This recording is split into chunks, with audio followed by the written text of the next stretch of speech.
नमस्कार मित्रांनो, क्राईम मराठी या यूट्यूब चॅनलमध्ये आपलं सर्वांचं स्वागत आहे। मित्रांनो, आज आपण बघणार आहोत कामवासनेने पिसाळलेल्या बायकोने आपल्या धगड्यासोबत मिळून नवऱ्याला पुरले खड्ड्यात। ही घटना छत्तीसगड राज्यातील असून महासमुंद शहरातील सुभाषनगर परिसरामध्ये राहणारे युपेश चंद्रकार वय वर्ष 42 व त्यांची पत्नी देविका वय वर्ष 40 व मुलगी मेघा असा त्यांचा परिवार राहत होता। उपेश हा उच्च शिक्षित तरुण होता। त्याने MBA केलेले होते आणि एका कंपनीमध्ये तो चांगल्या पदावर काम करत होता। त्याच्याकडे 40 एकर जमीन होती। त्याला एक भाऊ असून तो बिरकोनी या शहरामध्ये त्याच्या कुटुंबासह तो राहतो। एकूणच हा परिवार सधन होता। मुलगी शाळेत शिकत होती तर देविका ही घर सांभाळत होती। सारे काही सुरळीत चालले होते। सुखाचा संसार सुरू असतानाच त्यामध्ये मुकुंद त्रिपाठी हा आला। मुकुंद त्रिपाठी वय वर्ष 45 हा सुभाषनगर येथे राहण्यास आला। चंद्रकार परिवाराच्या घरापासून थोड्याच अंतरावर असणाऱ्या भाड्याच्या खोल्यामध्ये मुकुंद त्रिपाठी हा राहू लागला। मुकुंद हा विवाहित होता। त्याला बायको व मुले आहेत, पण ते सगळे त्याच्या मूळ गावी राहतात। कामाच्या निमित्ताने मुकुंद हा एकटीच खोली घेऊन राहू लागला। त्यामुळे काही दिवसातच त्याने आजूबाजूच्या लोकांशी ओळख वाढवली। तो घरी असेल तेव्हा तो शेजाऱ्या पाजाऱ्यांशी बोलत होता। चंद्रकार परिवाराशीही त्याची ओळख झाली होती। देविका ही 40ची असली तरी बांधेसूद होती। तिचे रूप चारचौघीत उठून दिसणारे होते। टापटीप राहणीमान असल्याने ती आकर्षक दिसत होती। वयाच्या 40तही जबाबदाऱ्या कमी झाल्या होत्या। पती चांगला असल्याने तिला कशाचीच कमी नव्हती। मुलगी शाळेत गेली की देविका ही दिवसभर रिकामीच राहत असे। या रिकाम्या वेळेत हळूहळू मुकुंद त्रिपाठी हा तिच्या सोबतीला येऊ लागला। तिच्या भरलेल्या देहावर त्याचे मन जडले होते। तिला भोगण्याची स्वप्ने त्याला पडू लागली होती।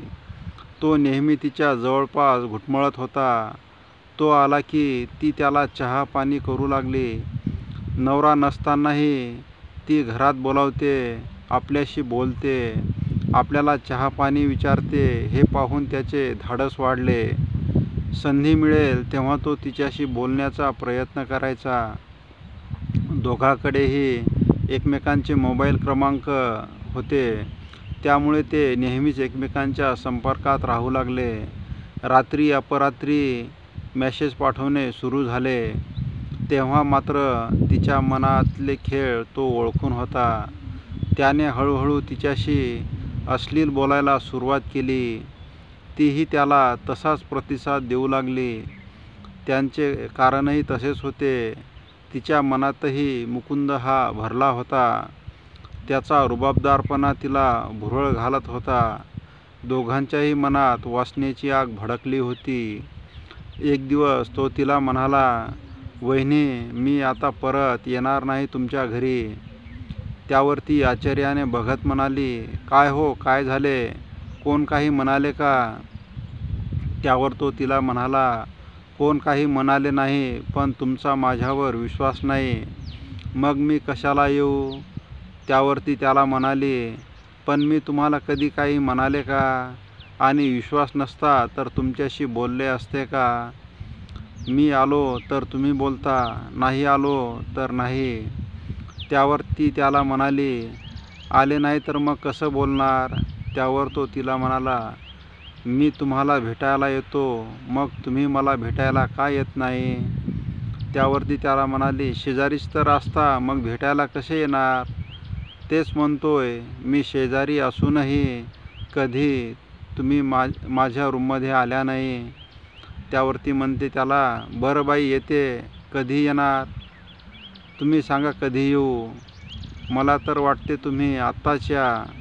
आणि तिने त्याला होकार दिला, पण तुम्ही पुढे जा, मी थोड्याच वेळात येते, असे तिने त्याला सांगितले। व तसा तो निघून गेला. तिने आजूबाजूचा अंदाज घेतला. परिसरात बऱ्याचपैकी शांतता होती. कोणी दिसत नव्हते. ही संधी साधून ती पटकन त्याच्या खोलीजवळ गेली आणि त्याच्या खोलीत शिरली. तिच्या काळजाची धडधड वाढली होती. त्यावर तो तिला म्हणाला, "वहिनी, इतक्या काय घाबरता?"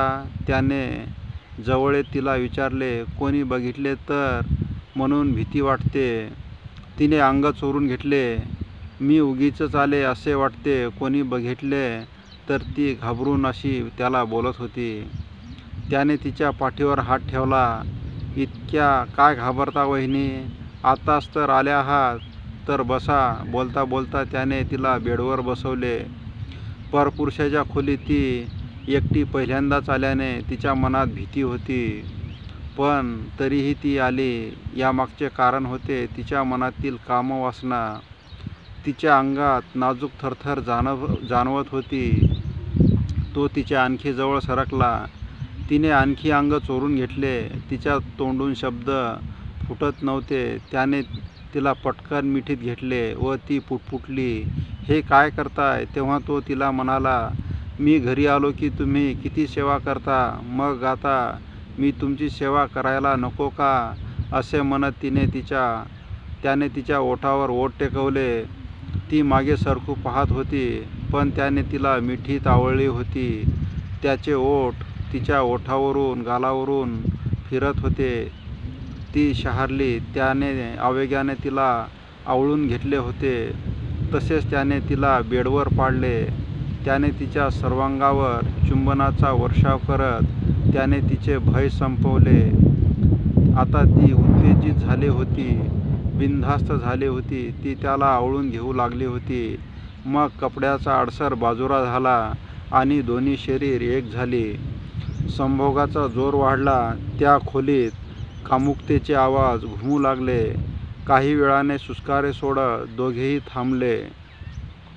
कामतृप्तीचा आनंद मोठा होता.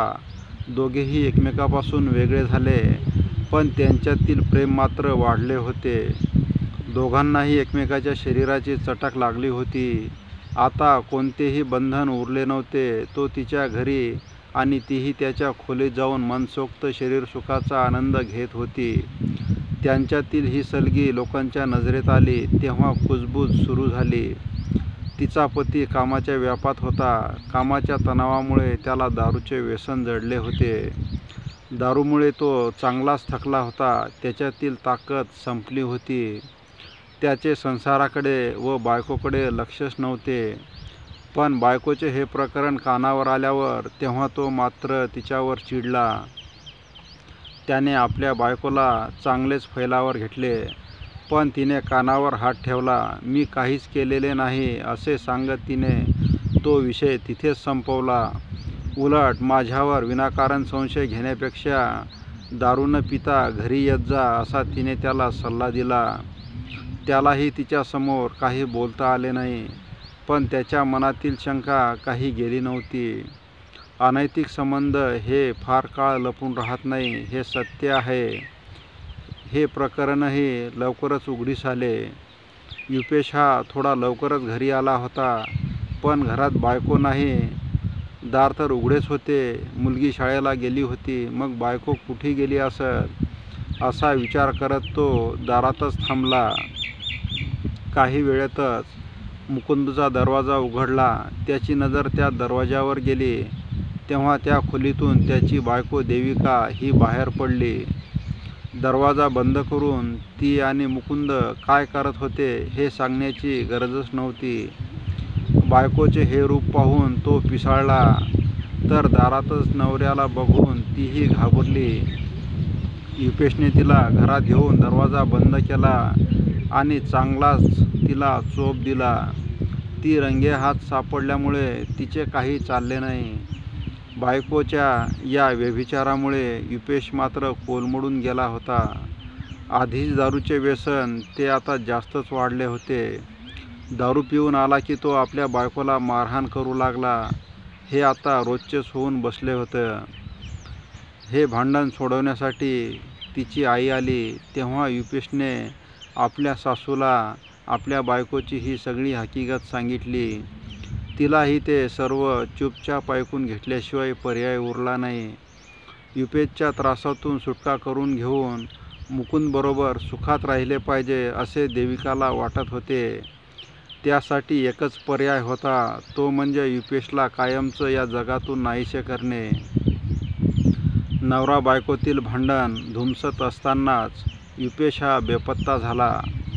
आपला पती बेपत्ता झाल्याचे दुःख करत देविकाने पोलीस ठाण्यात तक्रार दाखल केली व पोलीस त्याचा शोध घेऊ लागले. युपेश बेपत्ता झाल्याने पोलीस पथक त्याचा शोध घेत होते. त्यासाठी स्वतंत्र पथके तयार करण्यात आली. बेपत्ता व्यक्तीचे कुटुंब, जमीन वाटप, वैयक्तिक जीवनाची माहिती गोळा केली जात होती, पण पोलिसांच्या हाती काहीच लागत नव्हते. पाहता पाहता 5 महिने होऊन गेले. मे 2024मध्ये युपेशची पत्नी देविकाशी मुकुंद त्रिपाठीचे अनैतिक संबंध होते अशी माहिती पोलिसांना मिळाली. या संबंधावरून अनेकदा पती पत्नीमध्ये वाद निर्माण झाल्याचेही उघड झाले होते. मग मात्र पोलिसांनी संशयातून मुकुंद त्रिपाठी याला चौकशीसाठी ताब्यात घेतले. सुरुवातीला त्याने पोलिसांची दिशाभूल करण्याचा प्रयत्न केला, पण पोलिसांसमोर तो जास्त काळ टिकाव धरू शकला नाही आणि त्याने पोलिसांसमोर सारा घटनाक्रम उघड केला. त्याने सांगितले की मी युपेश चंद्रकारच्या घराशेजारी भाड्याच्या खोलीमध्ये राहतो आणि देविका चंद्रकार सोबत माझे अनैतिक शारीरिक संबंध होते. तिच्या नवऱ्याच्या अनुपस्थितीत आम्ही एकमेकांना भेटायचो. अनेक वेळा आमच्या घरीही शरीर संबंध केले होते. तेव्हा देविका मला सांगायची की ती तिच्या पतीवर खूप नाराज आहे आणि त्याला आपल्या मार्गातून बाजूला काढून टाकावे लागेल. मग युपेशचा काटा कसा काढायचा याचे नियोजन सुरू केले. एके दिवशी तिच्या नवऱ्याने तिला माझ्या खोलीतून बाहेर पडताना पाहिले. त्या दिवसापासून तो आमच्यावर संशय घेऊ लागला. त्याला आमच्या नात्याची माहिती झाली होती. 8 डिसेंबर 2023 रोजी दुपारी 1 वाजताच्या दरम्यान माझ्या दारावर टकटक झाली. मी बाहेर आलो तेव्हा देविका आणि तिची आई तेथे उभ्या होत्या. तिने मला सांगितले की युपेश हा तिला खूप शिवीगाळ करत होता. तसेच युपेशने मारण्यासाठी काठी उचलली तेव्हा देविकाने ती काठी हिसकावून घेतली. हे ऐकून मला त्याचा खूप राग आला. मी रागाच्या भरात तिच्याबरोबर तिच्या घरी गेलो. तेथे मी तिच्या पतीला मारहाण केली आणि या धक्काबुक्कीत तो डोक्यावर पडला व त्याचा श्वास थांबला. मग आम्ही तिघांनी मिळून त्याला देविकाच्या बेडवर झोपवले. त्यानंतर मी माझ्या खोलीत आलो. देविका तिची मुलगी मेघा हिला घेण्यासाठी शाळेत गेली. त्यानंतर मी देविकाच्या घरी गेलो आणि युपेशला ओढत माझ्या खोलीत घेऊन गेलो. सायंकाळी 5 वाजण्याच्या सुमारास देविकाला फोन करून सांगितले की काम झाले आहे, तुम्ही घरी या. काही वेळाने ते परत आले. मी नायलॉन दोरी आणि प्लास्टिक मेम्ब्रेनचे बंडल घेऊन माझ्या खोलीत ठेवले. त्यानंतर आम्ही तिघांनी मिळून युपेशचे तोंड पांढऱ्या कपड्याने बांधले. मृतदेह दोरीने घट्ट बांधून एका बॉक्समध्ये ठेवला. दिनांक 10 डिसेंबर 2023 रोजी दुपारी 2:30 वाजण्याच्या सुमारास मी एका रिक्षावाल्याला आणले आणि खोलीतून खेचून तो बॉक्स बाहेर काढला. तो बॉक्स रिक्षातून लोहानी बिल्डिंगमधील माझ्या भाड्याच्या ऑफिसमध्ये नेला. तेथे बॉक्स ठेवून खोलीला कुलूप लावून परत आलो. त्यानंतर कुदळ फावडे खोरे घेऊन गेलो. रात्री मुलीला झोपवल्यानंतर देविका आली. आम्ही तिघांनी लोहानी बिल्डिंगमधील ऑफिसजवळील 3ऱ्या खोलीत सुमारे 5 फूट खड्डा खोदून घरी परतलो. त्यानंतर दुसऱ्या दिवशी म्हणजेच 11 डिसेंबर 2023 रोजी मी देविकासोबत जाऊन मिठाची पिशवी घेतली आणि लोहानी बिल्डिंगमध्ये गेलो. सर्व मीठ खड्ड्यात टाकले आणि बॉक्समधून मृतदेह बाहेर काढून त्या खड्ड्यात पुरला. त्याने दिलेल्या कबुलीनंतर पोलिसांनी जलद गतीने हालचाली करत देविका हिलाही ताब्यात घेतले. पोलीस स्टेशन शहर कोतवाली महासमुंद येथे त्यांच्यावर विविध कलमानुसार गुन्हा दाखल करण्यात आला. पोलिसांनी त्यांना अटक केली आहे व पुढील तपास पोलीस प्रशासन करीत आहे. मित्रांनो, तुम्हाला हा भाग कसा वाटला याबाबत आपण कमेंट करावे. तसेच दररोज नवनवीन व्हिडिओ पाहण्यासाठी क्राईम मराठी या यूट्यूब चॅनलला सबस्क्राईब करावे. पुन्हा भेटूया उद्या सायंकाळी 7 वाजता. धन्यवाद. जय महाराष्ट्र.